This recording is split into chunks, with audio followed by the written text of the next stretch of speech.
Hey everybody, what is up? Welcome back to Final Trade. I wanted to have a talk about this March of the Machine epilogue or aftermath, whatever the hell it's called, set that's coming out like 3 weeks after March of the Machine that's coming out in like a week and a half. So it is a tiny mini set, 50 cards. And now standard sets recently have been 270 to 280 cards. And by cards, in that sense, I mean unique play pieces, not counting all the variants. For standard sets recently, when you add in the variants, that can be another 2 to 300 or more additional cards, especially in sets like Phyrexia, where every mythic had literally 14 variants. So this is going to be a tiny, tiny set. And there's some interesting and potentially dangerous mathematics that come out of having a tiny set like this. So the pricing is lower, and what I have here is approximate wholesale prices for the draft and the collector boxes of just regular standard sets and March of the Machine epilogue, and then the number of cards that are in those boxes. And so the draft boxes of March of the Machine epilogue is 24 packs of 5 cards each. The collector box is 12 packs of 6 cards each. So first off, when you just break it down at the wholesale level, what is being paid per card? Normally 18 cents in draft box. For this, it'll be 3 times higher, 53 cents. Normally $1.04 for every card in a collector box from a standard set. And in this one, a hair over twice as high at $2.19. So it's much more expensive just on a per card basis. But there's something potentially more dramatic that happens with the mathematics as you shrink the size of a set like this. And it affects people who break open boxes to sell singles. So if you run a store and you do considerable business selling singles, or if you're like me and you dabble with single sales literally out of your bedroom, this is going to affect you. So let's say that normally you allocate $1,000 to every new Magic release in order to buy boxes at wholesale and bust them down to singles to sell on TCG Player. So normally, if you bought draft boxes, you would get about 5,700 cards. For this set, you will get about 1,900 cards, and that's simply because, again, it's about 3 times more expensive on a per card basis.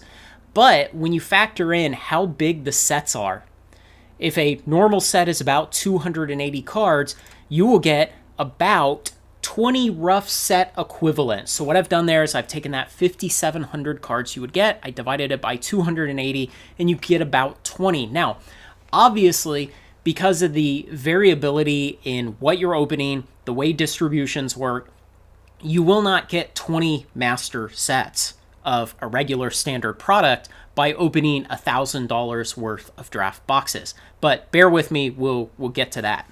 With March of the Machine epilogue, you will get 38 rough set equivalents. So basically as many cards as would be in 38 complete sets. Now, the consequence of this is that all of the singles are going to be much, much, much more common in the marketplace.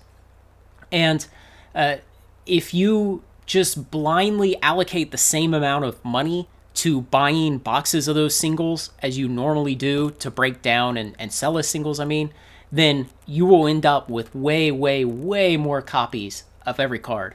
And, not every person who messes around, either, like I do, messing around just out of my bedroom selling some singles on TCG Player, or we'll call it professionally, like you have a store and you have actual significant amounts of capital that you allocate to this, and you maybe have employees to help you and all those things. No matter where you are on that spectrum, if you don't consider the effect of having way, way, way more singles and the fact that everyone in the market is going to be in the same boat, you could get annihilated on this, because essentially the population of each individual card is going to be much, much higher unless WotC cuts the print run of this set to the bone. At bare minimum, just based on these numbers, they need to cut the print run in half from a normal standard set on a total cards basis. So they probably really need to cut it more than that, because this number kind of is too conservative. So you can imagine as you increase the size of a set, the number of boxes that you need to open to get a master set of it goes up quadratically. It means it basically goes up with the square of the size of the set. So as the set shrinks, it shrinks to the inverse of the square of the number of boxes that you're buying. And so it essentially means that these numbers of twice as many rough set equivalents, it's going to be an even higher ratio of actual set equivalents if you were to go through all the math of doing the statistics and the variability and all those things, which I'm not even going to mess with on this because the numbers are terrible enough on this way too conservative approximation. So understand that if you're somebody who sells singles.